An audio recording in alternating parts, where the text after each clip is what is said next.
distance TV. This evening, we're going to be speaking about the impact of the COVID-19 pandemic and the government's suggestion that they're thinking of lifting the lockdown and sending our kids back to school on the 1st of June. We've got three excellent leading trade union speakers this evening to talk about this. They'll speak for up to 10 or 15 minutes first, and then we'll open the floor to questions from viewers. The three trade union leaders who we have with us this evening are Steve Hedley, who is the chair of the Newham Trades Council. We've also got the newly elected General Secretary of the Bakers Union, Sarah Woolley, and the National Executive Committee member of the National Teachers Union, the National Education Union, Karen Parkin. The first off, though, will be Sarah. She'll speak for about 10 or 15 minutes, as I say, and then we'll invite the other speakers to address you, and then we'll, as I say, open the floor to questions. So over to you, Sarah, to start us off this evening. You just need to unmute your mic, Sarah. Thanks, Chris. Sorry about that. Thanks for the invitation to come and speak tonight. Look, the government plans to ease the lockdown are wholly based on the economy moving again and making profit for the friends and the donators of the Tory party without a care for the health and well-being of our class. The guidance that has been released this week around easing the lockdown is confusing, it's not legally binding, and offers some of the worst employers trade unions deal with the opportunity to say that's the guidance, that's all I'm going to do, stuff the legislation. And it's no coincidence that specific legislation such as the safety regs or the Health and Safety at Work Act aren't mentioned, because they will be next on the Tories' agenda to attack or remove them. And we need to be prepared for that as a movement, because it's dangerous. And I think this whole masquerade of ineptness by the government is a smokescreen. Not putting measures in place, causing people to fall ill and to die, is causing the public to focus on that. Trade unions are being forced to firefight issues such as dealing with the lack of PPE, forcing teachers back to work prematurely, and the daily brief of lies that we're subject to. All of this is part of their agenda to enable them to force through changes, such as the disgraceful immigration bill that came about this week, hide the fact that they're having trade deals with America, and also the fact that EU negotiations are broken down due to disagreements around environmental and labour standards.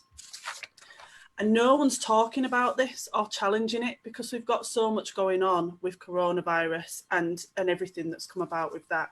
But for them, it's business as usual at the detriment of our class. And it looked like at the beginning of this, they'd kind of given us a bit of a nugget. You know, they introduced the furlough scheme and it looked really good and shiny, and they worked with the trade unions, so it was going to be fantastic. But the reality is most people have seen a drop of a fifth in their basic wages. And if you count tips or bonuses on top of that, which, you know, for many of our members, they rely on those, that fifth jumps up even more. And when you're on low pay and precarious hours, such a cut is devastating. That could mean the difference between you being able to afford to rent and eat or becoming homeless in a matter of weeks. The reality is we're going to be paying this back for decades. Unemployment is already up to 69%, according to today's Morning Star, and that's before employers are asked in August to contribute to the 80%. Many employers have already used this as an excuse to cut jobs, cut terms and conditions, and many more will going forward because they've got an open door from the government to do so. And as we know, trade unions aren't everywhere that they need to be.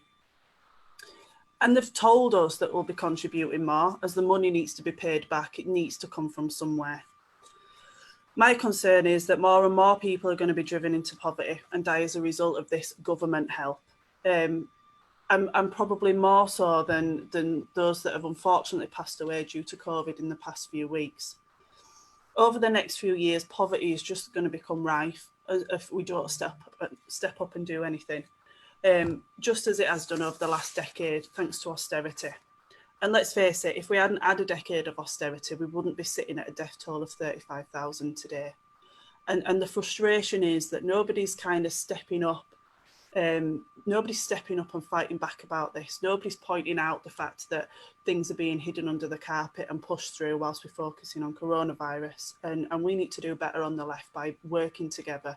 You know, the NEU are doing a fantastic job of standing together and fighting back and really showing the power of trade unions. It's normally RMT, but this time it's NEU. As we've done our own bit with Wetherspoons and McDonald's. But, you know, there's more to come, and it's not the end of the pandemic is not going to be the end of the crisis for our class and our members. And we've got to stick together, and we've got to stand strong, because there's going to be more attacks to us. I was on a call yesterday, and we were talking about the fact that, you know, going forward, it's not just going to be transport workers that are told that they're going to be denied the right to strike. It'll be teachers. It'll be all these essential workers that have been championed through this as keeping the nation running. There's another agenda, and we need to be on top of that. And I'll leave it at that for now. Thanks very much indeed for that, Sarah. And you're absolutely right when you talk about the endemic precarious employment across the country. And that's an absolute outrage, particularly when you consider the fact that Britain is the 5th biggest economy anywhere in the world. And so there's no justification whatsoever for anybody to be in precarious employment, for anybody to be struggling with poverty and poor housing conditions. And it really is essential, I think, as you've alluded to there, for you know, the working class, for the working class representatives in the trade union movement to come together. There's never been a more important time, it seems to me, to join a trade union. And I know the Bakers Union done some brilliant work and some fantastic recruitment in places where it's been, you know, quite difficult to actually get organised trade unions in the workplace. And with all the anti-trade union legislation which we've seen inflicted on the country, and regrettably not unpicked by the last Labour government, not sufficiently anyway, there were some modifications. And then, of course, they were intensified by the coalition when they were in government. But I think if we stand together in solidarity, then I'm sure that, you know, we will prevail in the end, because ultimately we are many and they are few. And I think it's so important that the trade unions like yours, you know, reaching out into those workplaces which have been, as I said, in the past difficult to organise, to actually, you know, ensure that people do recognise the strength of their common sort of endeavour and solidarity. That solidarity is an incredibly powerful tool that will enable us ultimately to win over, if we can win enough people to the struggle. And that's one of the reasons why me and other people are looking to create a grassroots movement to sort of build that momentum, as it were, to try and bring pressure on the powers that be to ensure that, you know, everybody has a share in the fruits of the nation's success.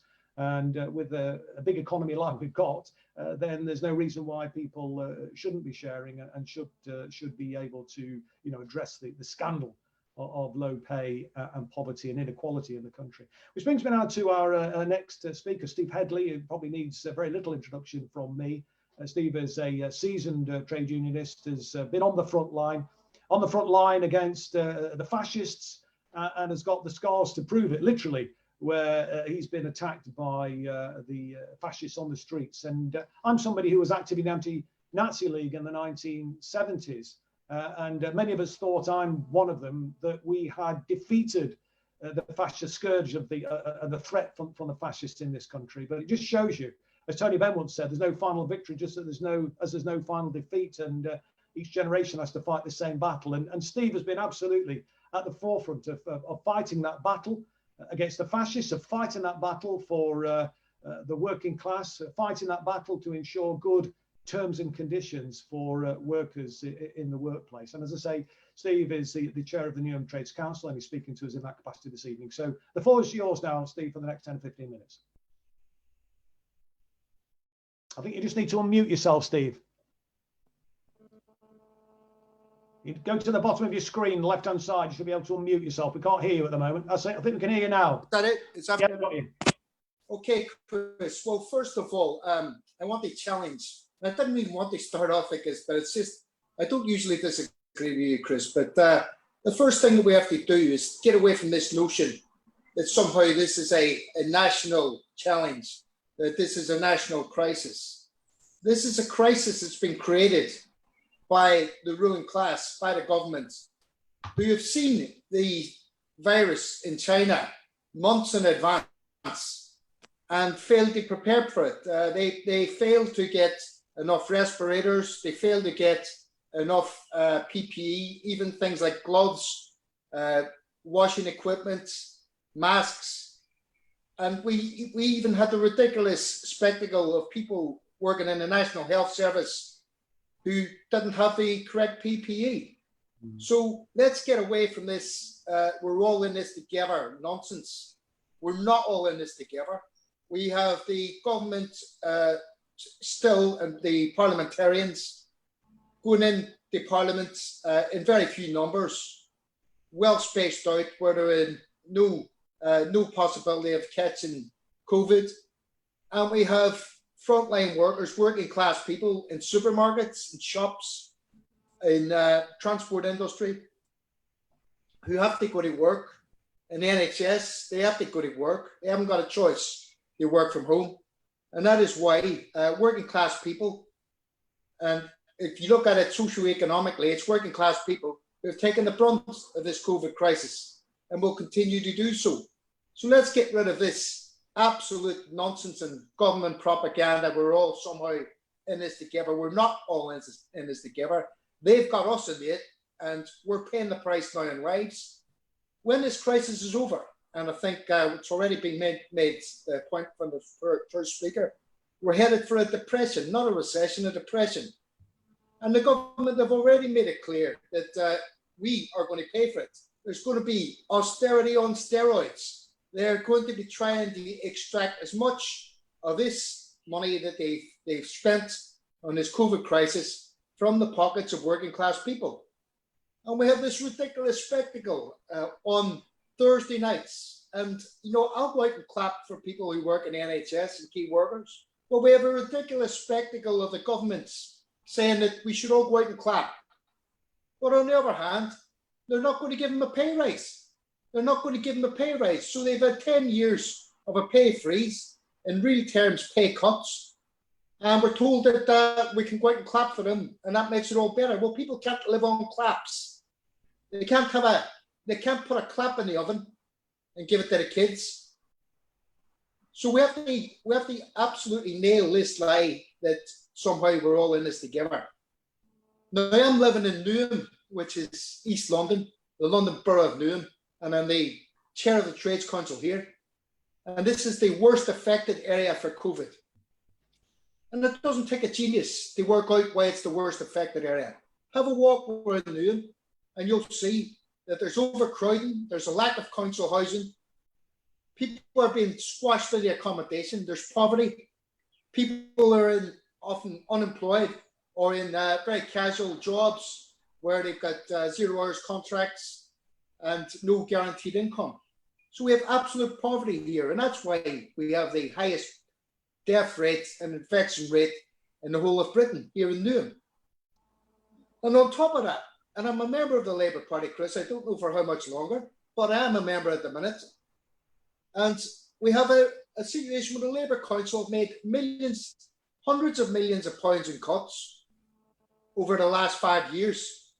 And over £40 million this year has been slated.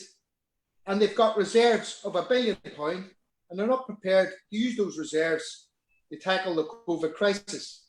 So we've got a government who are there, who are responsible for this, and we've got local councils under the leadership of this Keir Starmer, who's made it very, very clear from the off that the Labour Party are no longer a threat to the establishment in this country. They're no longer a threat to the elite by rolling over on everything, including letting that old has-been Blunkett turn up on TV and castigate the teachers' unions. So we have a situation now where we're getting back to where it was under Blair. We've got a neoliberal government ready to impose austerity on working class people. And we've got Her Majesty's very loyal opposition who are not even going to object to that. I mean, there's been open goals. There's been open nets for these people to score in over the past month or so, and they failed to do it.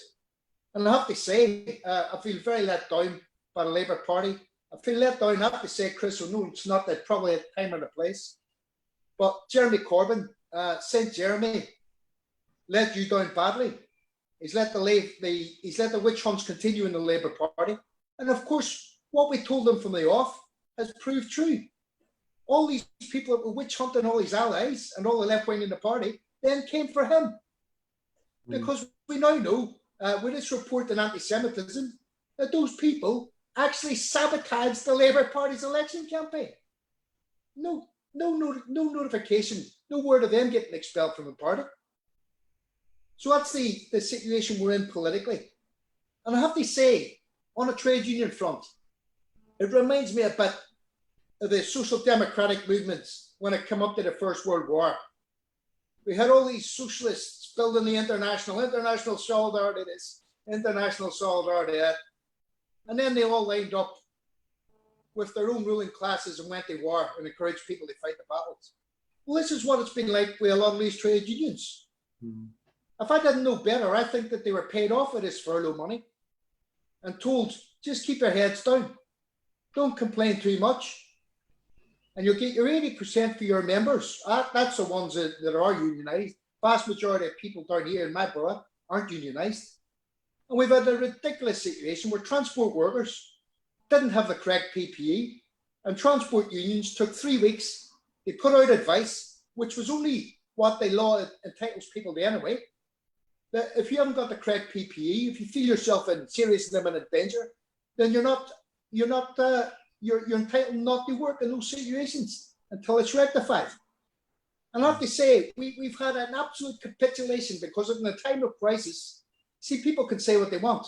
People can say what they want. And they can make as many left-wing speeches as they want. But when the crisis is upon us, where are they? Why aren't they out there telling their members not to work in unsafe conditions? Why have they bought this absolute lie and this slander that we're all in this together? I don't see Boris Johnson jumping on a bus and driving it round Newham with no visor and no face mask. I don't see, Dominic Raab, for example, up at Canning Town Station at the ticket barrier with thousands of people walking past him with no PPE. These people are responsible for this crisis, and it's about time the trade union movement stepped up.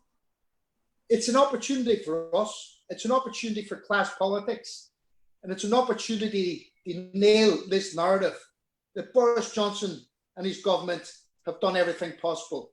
We've got the highest death toll anywhere in the world per capita outside of America. What an absolute disgrace. Absolutely. And it's an absolute disgrace, in my opinion, that a lot of trade union leaders have been prepared to collaborate with this. And I think history will hold them to account. No, thanks very much indeed, Stephen. You make quite a number of really pertinent points, I think, there. And you're absolutely right in terms of the dangers that might befall us after this crisis is over. And there's no justification, for any notion of depression or further austerity, because as I've said on many occasions, and we'll be having Bill Mitchell, the modern monetary theory economist, will be speaking at the Festival of Resistance when the social distancing restrictions are lifted and we can get our conference to formally launch our movement off the ground. But Britain has its own sovereign currency. I've already made the point that it's the 5th biggest economy anywhere in the world. There is absolutely no justification and will be no justification for there to be any depression after this. And we absolutely have to nail that line. If it's not being nailed in Parliament by the Labour opposition, then we need to make sure we get the message out there as widely as we possibly can that we're not prepared to tolerate this. And this is totally unjustifiable. And we need to be giving people, it seems to me, the necessary arguments to arm them sufficiently with the facts so that they can challenge their parliamentarians to say this is not good enough and we're not going to tolerate that. And you also made a really good point there, Steve, about local authorities. And again, something else I've been banging on about for a few years now. And I know that local authorities are under pressure, no doubt about that, with government cutbacks, etc. But interestingly, because of legislation ironically passed by the Tories in 2012, it allows local authorities to introduce a differential council tax.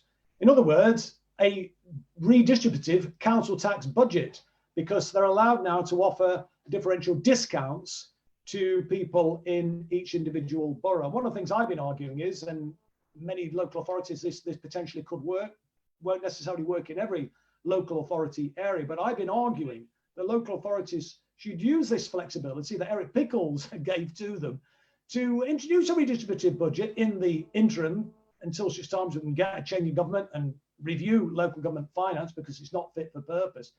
And basically the way it would work is you would ask the rich people in the borough living in the big mansions to shoulder the burden, to stop the cuts and to freeze the council tax for the vast majority. But unfortunately, no local authorities taken up the cudgels to do that. They would need to get it through a referendum, so it wouldn't be something that they would be imposing. They'd have to win the argument, but I think you could win that argument if you went to the public and said, the option is we can stop the cuts and build some growth, and we're going to ask the rich people in the borough to pay for it, and we're going to freeze the council tax for everybody else.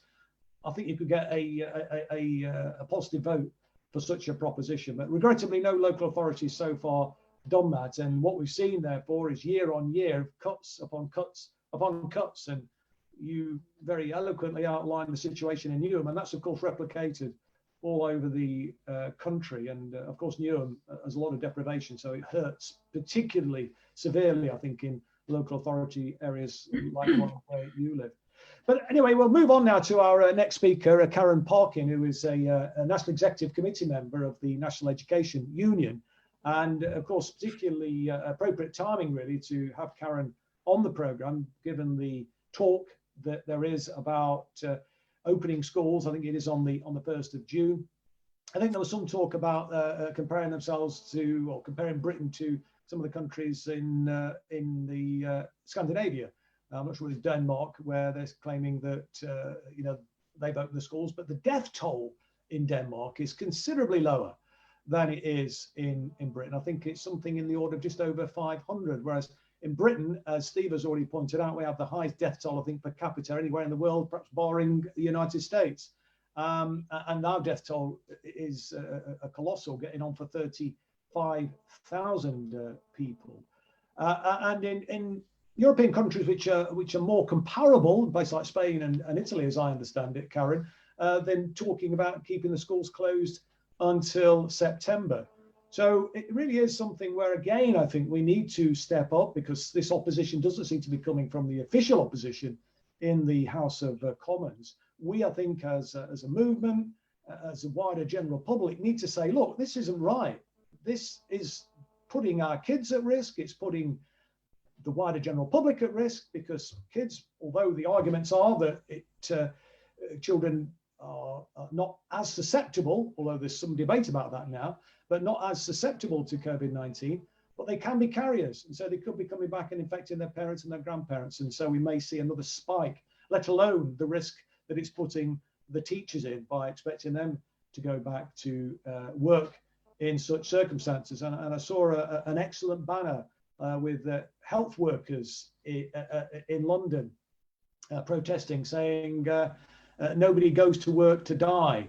And clearly, it seems to me, the government has an obligation to ensure that the workforce is particularly public sector workers, are kept as safe as possible. And I think this is potentially a reckless move if the government force it. But let's hear from Karen anyway and see what she's got to say about the situation and anything else you might want to say, Karen. So over to you. Thank you, Chris, and thank you for inviting me this evening. For people who may not know, the NEU, the National Education Union, was born of an amalgamation between the NUT, the National Union of Teachers, and ATL, going back about 2 years now. We amalgamated to form what is now the biggest education union in Europe. And we have members in all sectors of education now, including support staff. So when people talk about teachers, we must include the support staff as well, and that means teaching assistants, all on-site staff, admin, and of course in the word teachers we include leadership, head teachers as well. So we're an all-encompassing education union, and over the last few weeks, we've had thousands and thousands of new members join us, which is absolutely fantastic. This has been a real mobilisation for people, for workers. We've had loads more engagement at grassroots level. We've had what we're calling COVID reps who've stood up to become reps in their workplaces and volunteered. we hope that will continue after the crisis has passed, whenever that may be. So yeah, I must be clear, it's not just teachers that we represent, but all who work in education. Sarah's right, the going back to school sudden shock announcement last Sunday after weeks and weeks of lockdown was a shock probably to you and a shock to us. The government didn't have the courtesy to even tell our Joint General Secretaries that was about to happen and be announced, sending again schools into absolute panic over what would happen and what could happen. And we immediately had to reject June 1st as a date. It's an arbitrary date. They've probably picked it because it's after what would have been half term for many. But we rejected it. It's simply too soon. This is a push to get people back to work, and people need schools to take care of their children. But it's too soon. We want to get back to work. I must make that clear. We want to go back to the job that we love, and the privilege that it is to educate your children. We want them back safe in school. We want them learning. Make no doubt, have no doubts about that we don't want to get back to work. But we owe it to ourselves, to our members, to our children and our wider school communities to make sure that it's safe to do so. And I'm afraid this government doesn't have a very good track record on what is the truth. As you say, Chris, comparing us to Denmark is not a helpful comparison at all. And we just don't compare to them. So that's not useful. So yeah, the government's agenda is not about getting children back to their education. It's about getting people back to work, and I do believe that. Of course, the economy needs to get going, but at what cost? Too many health workers have died already. Too many education staff have died already, and we're now in the north. We're still experiencing high numbers of the infection rate and death. London may well have slowed down, but what about the north? It's different here. We don't feel that the numbers are down sufficiently enough. So what the National Education Union has said, in line with the government's own 5 tests for returning to a wider opening of schools, we've introduced our own 5 tests, and I'll outline those in a minute. I must just make the point that we're talking about a wider reopening of schools. Schools have never closed. No. I'm in Wigan. I'm the Joint District Secretary for Wigan Borough, and all of our schools have been open in some shape or form, all our schools and settings, to the most vulnerable children. And that's never stopped. I've been in school myself. I'm a primary school teacher. We've operated a rota system. It's worked extremely well. We've had very few numbers of children in over the past few weeks. So we're talking about a wider reopening of schools. Similarly, teachers have been at work. We've either been in school and support staff, or we've been online, providing online learning for children, distance learning. We've been in constant contact with our children, with our families, with our communities. We're very much, as educators, we are very much a part of our communities, and that's really come to the fore in the past few weeks. So, not that you would read the Daily Mail, but please don't listen to the rumours that it's about not wanting to get back to work, or that we're lazy, that old popular abuse that educators have suffered this week. From some, not all, I have to say. The audacity of the government that changed the narrative this week from, it's not, we're worried about the vulnerable children. They're suddenly worried that children are missing out on the best education that they can possibly have. That's the sheer audacity of that after 10 years of Tory austerity, when they've systematically and consistently underfunded schools. And we've been fighting this for the last 10 years. Drastic underfunding. We've lost teaching assistants, we've lost teachers, we're working with fewer resources, like in a lot of other sectors, do more with less.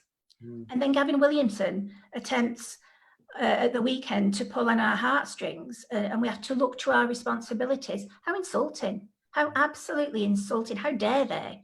How dare they accuse us of not wanting the very best for our most vulnerable children? We see it every day. We work with it every day. We care for those children every day. This is not about staff not wanting or can't be bothered to go back to work. But interesting that they've changed that narrative now to somehow, it's the teachers, it's the militant left, the militant educators that are denying our children all the possibilities that they could have. A few weeks in school at the end of the summer term ain't going to undo 10 years of massive cuts to education. It really isn't. So it's galling to hear them play that card. This is not a game, it's a low blow. That how dare they suggest that all our children are not absolutely top of our list, because they are. So we have five tests for the government. They're very simple. We've been very clear. We've also produced joint union advice about what we're asking for before the schools open to more pupils, and we're not asking for the world.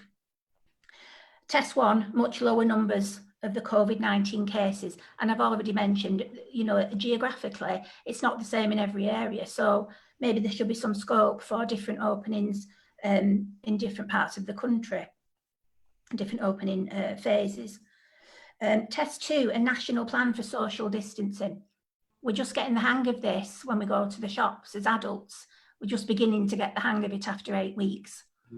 Social distancing is I'm not saying it's impossible for children. It's pretty impossible at the moment, particularly for the youngest children, who, you can tell them, and you can get out the meter stick and lay it on the floor and say, this is what 1 meter looks like, 2 meters, and they understand and they get it, and they'll try. But when you're working with 3-year-olds, it doesn't last very long. So we need a national plan for social distancing. We need to get used to it. Children need to get used to it. We need a clear plan for how it's going to work in society, and particularly in schools, which we don't want to become incubators for this horrific virus. Test 3, testing, absolute testing for people who show symptoms, and testing at easily accessible sites. We've been promised testing, but our nearest site is 7 miles away at the moment. Lots of families don't have access to cars. We're not particularly keen on using public transport either at the moment. So how is this testing going to work? How is it going to be available? When do you get the results? The whole system of the track and tracing needs to be in place. We need school strategies for what we'll do in response to outbreaks when they occur, not if they occur, when they occur. And protection for the vulnerable. What protection will there be in place for our families? An awful lot of grandparents have childcare responsibilities. People are going to be forced back into doing that when they go back to work. They probably already are. So while they may have been shielded or self-isolated over the past few weeks, as more and more people are forced back to work, they're going to have no choice. So it's very often it's the grandparents that pick up children from school at 3:30. So what's going to be in place for them? There's a whole new way of working here that's got to be embedded for the children and for the adults. I've been teaching for 30 years now. I feel like I've almost got to retrain as a teacher, because I don't know how this is going to work. We've begun to make some plans, and yes, we have asked our members to engage with leaders of schools to make plans for the time when it's right, for safe plans, for it to be safe for people to go back to work. So we want it to be safe. We want the evidence. We've written to the government 4 times now, asking them for the evidence that it's safe to go back into the workplace. We're getting either obfuscation or lies or dodging, really. They won't give us some solid hard evidence, scientific evidence that it's going to be safe. Or they're saying, well, we can't make 100% guarantees, but maybe we'd settle for less than 100% guarantees, but certainly more than we've got at the moment. I don't know what date I would suggest for going back to school. I know that now is too soon, and June the 1st, already a lot of local councils have said they're not going to do that. Not all, but a lot have said they're not going to do that. We're looking at June 8th, some have said June 15th. At the moment, though, these feel like pretty arbitrary dates. We don't feel ready. We don't feel we've had the evidence. We don't feel the tests have been met. There's a lot to do. There's a lot to do. It feels very, very sudden. And then, of course, there's the summer break. I don't see the point of opening schools for a couple of weeks. Risk a spike in infection because we don't know how easily children transmit the virus. We don't know really how susceptible they are. There's a terrible case in the papers this week over in Yorkshire. A little girl had the COVID virus. She's 5 years old. I don't know if you saw the picture of her lying in a hospital bed.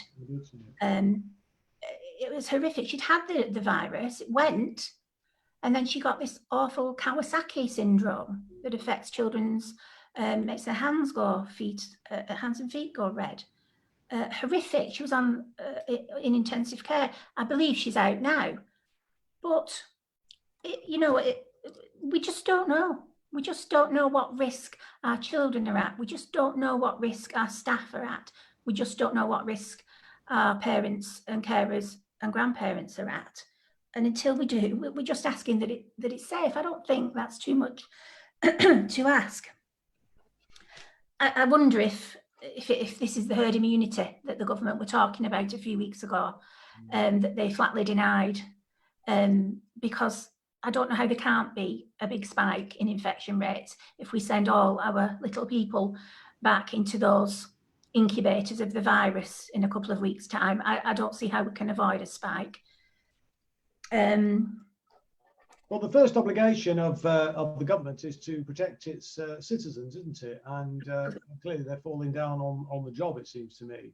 And it's so important, therefore, I think that you and the NEU and others, that we call them to account, and that we speak out and demand that they live up to their obligations, as it were. And I say if we can raise our voices loud enough, then I think we can force them to listen. Sorry, Karen, I was going to say we'll probably need to go to some questions from the audience. If you could just conclude your comments now, if that's okay. I will conclude. We do have power, and you as parents have power. Make your voices heard. Do you want your kids to go to school? And hopefully a link will appear to the petition. Anyone can sign it. You don't have to be an educator to demand that the government open schools only when it's safe. 400,000 people, I think, have signed it so far. There is a very strong public feeling against this government plan to reopen schools too soon. But parents have the power. So please support the National Education Union in this. We're trying to keep your children safe. So please sign our petition. We'll make sure that we send a link out when we publish this broadcast, which is going out live now, and we'll send a link out to everybody who's not been able to watch it live, and we'll include a link to the petition, and hopefully we can build that and as I say, get that momentum sufficient that we force the government to listen to common sense. Let me just go to some of the questions though, because we've got quite a few questions coming in. There's a couple of questions, if I could just start with, from first of all from Lynn Gunnigal and then Oliver Martin. They're linked. Lynn says, public expectation is so low. How can we encourage the workers and the public in general to expect and receive better from the government? And Oliver Martin says, how do we go about giving trade unions their teeth back to fight for the workers when governments don't seem interested. Many don't join unions due to them believing they lack clout. What would you say to that, Sarah? You have to unmute yourself. I think we've done a lot of work around that with the McStrike campaign and the Wetherspoons campaign. You know, trade unions aren't a third party. You know, the members are the trade union. And going back to what Karen mentioned earlier about the Daily Mail attacking the NEU, talking about the trade unions stopping teachers from going into work. Trade unions are their members. They are the people that come together, that stand together in their workplace, that fight back and that say no. And, you know, you've got examples of groups of people, groups of young people that have stood together, that have forced change in McDonald's, that have forced a U-turn with Tim Martin that wasn't going to pay any furlough, and then decided to U-turn it after the pressure that they created. It wasn't us as the Bakers Food and Allied Workers Union officials doing that. It was our members. And I think looking at the fact that NEU have had such an increase in membership because people recognise the need to do more in their workplace, that then should empower more people. You know, we're forcing change. We've got a hell of a lot of work to do as a trade union movement to get wider out there and for more people to understand the relevance. But as Steve mentioned earlier, we've got an opportunity, and we've got to grasp that opportunity.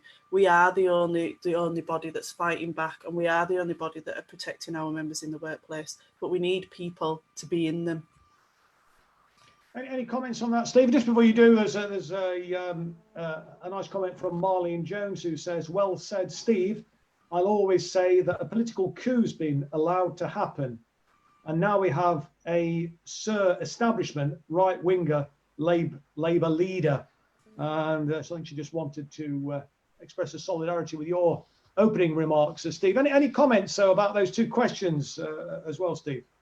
Yeah. First of all, I'd like to say at this present moment in time, we've got two trade union movements in this country. We've got a movement that is there for people in ordinary terms and conditions and contracts, usually older workers. And this is a demographic time bomb. If you look at the union membership, mainly centred in 40 plus, they've got pensions, they've got some sort of terms and conditions.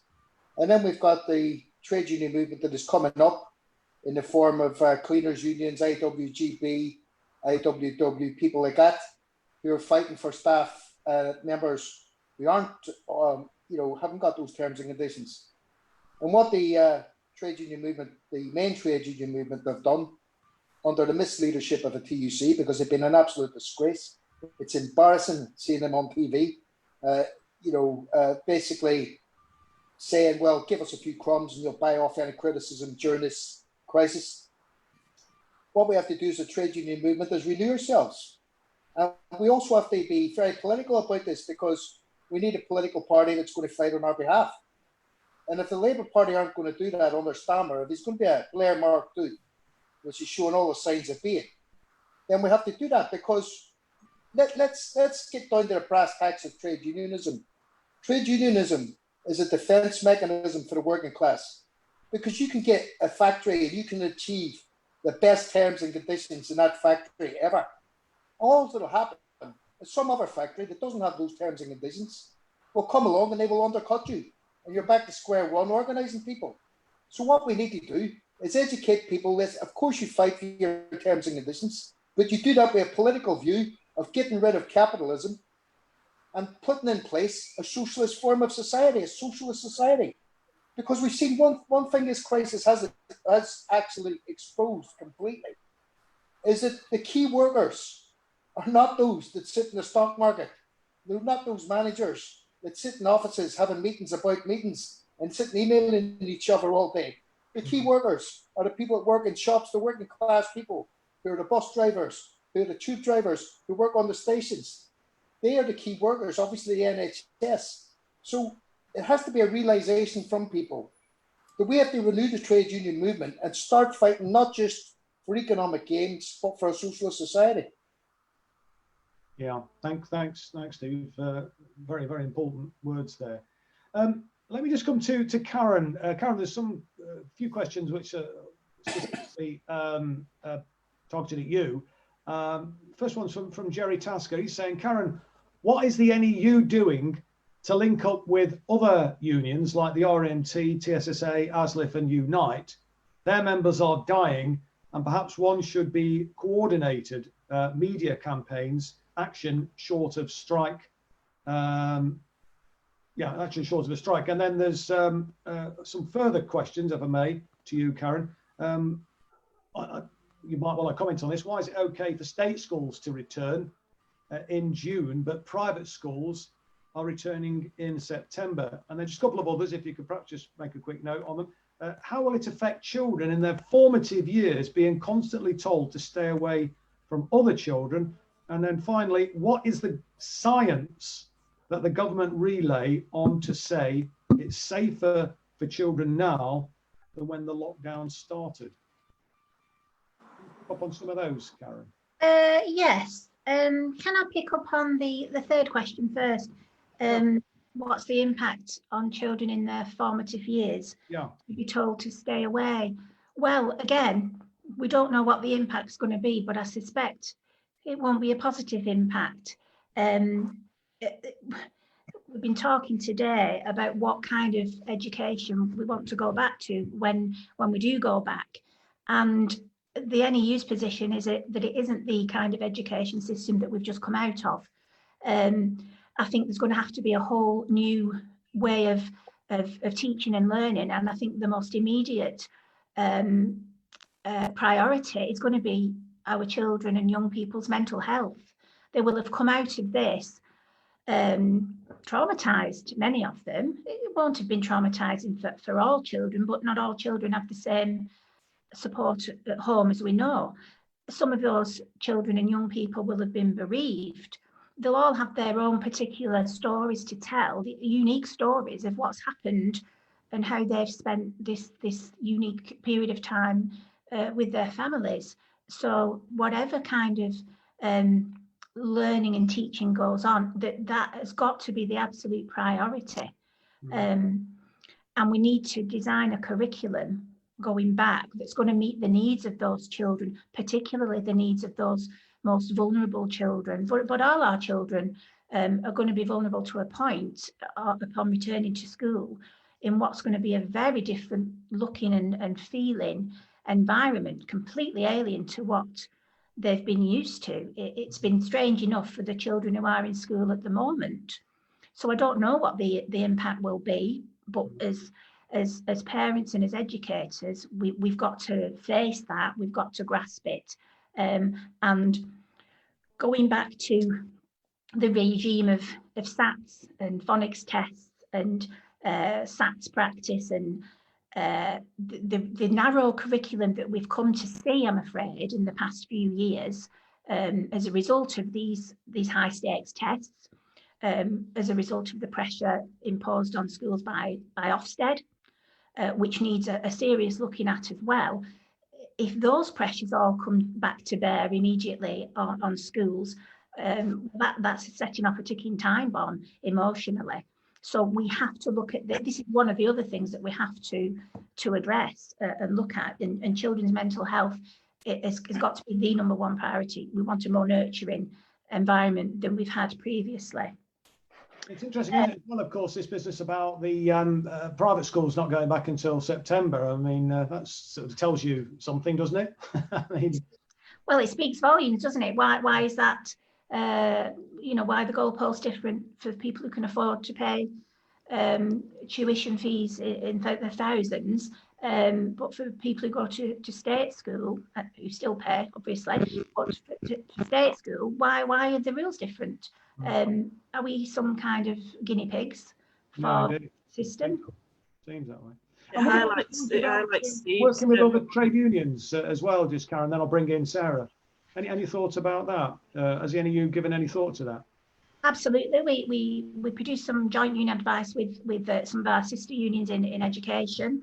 In Wigan, I know we've been working closely on a weekly basis with our local council and other trade unions from Unite, GMB, for example, so we have worked for the past 7 or 8 weeks.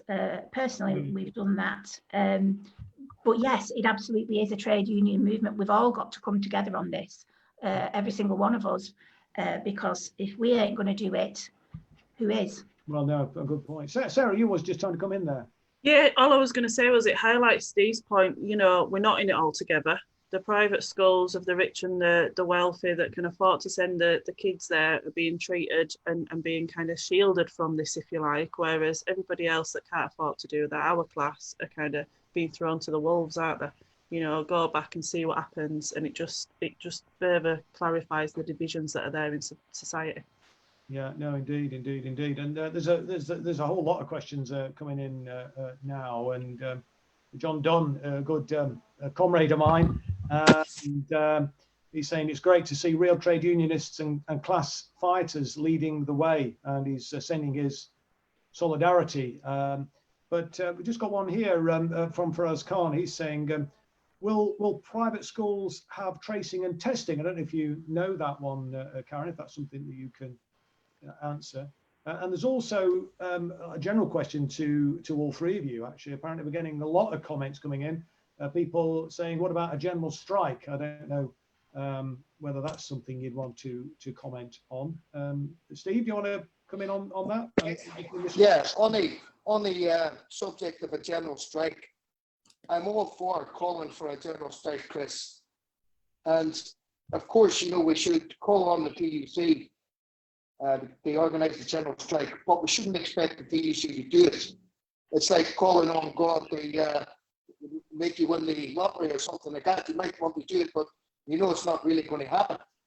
So what you have to do then is not just be prepared, as a lot of the left seem to do, to be posturing and go, yeah, look, the PUC are crap. We all know the PUC are crap. We know they're not going to organise a general strike. But your responsibility doesn't end there. Your responsibility has to be with the unions that are prepared to take action. And if those unions aren't prepared to take action, if they're not prepared to have a coalition of unions that are prepared to fight, if they're not prepared to fight, then rank and file members have to take things into their own hands. We cannot allow this government to tighten down on the anti-union laws anymore. We've got a situation now, we've got the most restrictive union laws in Europe. We're about to be hit with another barrage, and I have to say that those trade union leaders, they're sucking up to the government at the minute for their 80% COVID payment, and somehow thinking that they're going to, you know, if they be good boys and girls, they're not going to be hit with this barrage of anti-union legislation, which will make people break their own strikes. That's at the heart of it. They're going to be sorely disappointed, because like the right wing always does, they'll say, thank you very much for your cooperation. Maybe we'll wake one or two of you lords, but we'll hammer the rest of the working class. So there really is a responsibility on the activists to get off Facebook, to get off social media, go and organise their workplace and organise walkouts if that's what it takes. Yeah. Well, any thoughts on that, Sarah? I mean, you're General Secretary of the Bakers Union. Any thoughts about whether there should be industrial action if there's a feeling that the government lifts the lockdown too soon and potentially puts workers in harm's way as a response from the trade union movement? Is that something that you think might fly? What's your thoughts? I think it's something that, you know, like Steve says, the members and the activists need to lead. It's not for me as a General Secretary to tell people what to do. I would encourage them to, you know, to stand up and say we're not going back. The majority of our members have been in work throughout all of the pandemic, much like the NEU and the RMT, making food for the nation. And we have had some situations where people haven't felt safe at work, and we've had to take action to force employers to do what's right. And we wouldn't shy away from our members saying to us, we don't feel safe, we want to withdraw our labour, and we would support that wholeheartedly, because as a trade union we're there to protect our members, but it has to come from them. It's no good me saying to them you should do this, because, you know, how's that any better than any other leader that's failing in their roles? Karen, do you have any comments on that? And it's interesting, well, just while you're thinking about that, we've just had somebody's making a point really that a week after the French sent the kids back to school, they've now had to close many of those schools because there's been another spike, and I think you made that point in your opening remarks. But so the kind of light of experience seems to suggest that a premature return to work is incredibly dangerous. And on that basis, is that something, do you think there's an appetite within the teaching union to talk about industrial action if the government don't listen to reason and sense? I see the BMA came out in support of the British Medical Association came out in support of the teachers in regards to their concerns about a premature return to work. Any thoughts about that, Sarah? Just in terms of the industrial action, whether that's something that should be looked at in response? Well, I can certainly say we don't rule it out. It's a last resort, but it is the last tool in the toolbox, and if we have to use it, then so be it. But we don't want to. We feel that we have made a little bit of headway. June 1st was the date that was mooted at first. That's beginning to move back a little bit, testament to the power of trade unionism. I suggest that unless things change quickly, that should be pushed back further. And we will absolutely insist that our 5 tests are met and that our members are safe in their workplace. As everybody else has said, that's a fundamental right of a worker to be safe in the workplace, and there are laws to protect that. And if we have to advise our members of those legal rights, which may include a ballot for industrial action, then we would do that.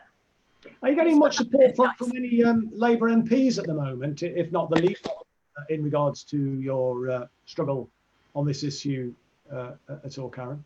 Sorry, can you repeat that? I missed a little I'm bit. just wondering, are you getting much support from any Labour MPs or any other MPs for that matter in regards to your discussions with the government about a premature return to work? I know the Labour leadership have not been particularly forthcoming on this issue, but I wonder whether or not you're getting any support from other Labour members of Parliament or other parliamentarians from other political parties in the House.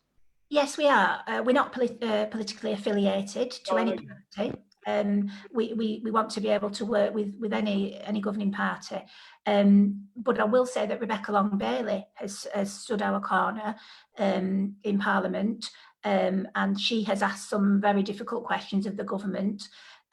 She's listened to education staff very clearly, and she's as concerned as we are.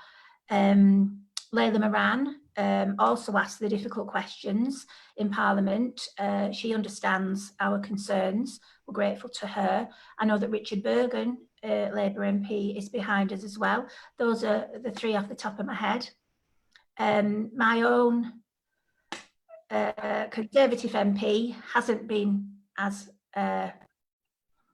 cooperative. I'm not surprised about that, of course, but there we are.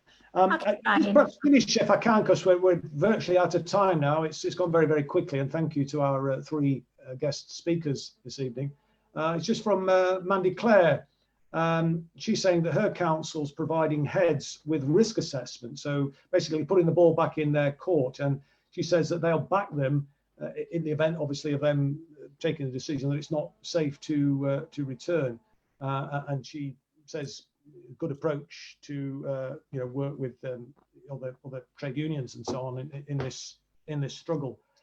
But I just want to thank our 3 guest speakers. Obviously, we could go on for a lot longer, but our program just lasts for an hour. So my deepest grateful thanks to Karen, to Sarah, and to Steve for their contributions this evening. Thank you to everybody who's tuned in, and particularly those of you who put questions. My apologies that we've not been able to get around to everybody's question, but it just shows that this program is gaining in popularity.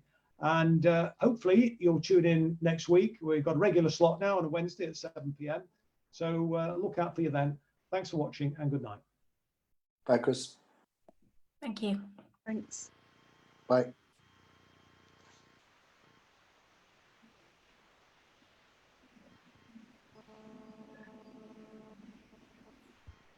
Are we off air now?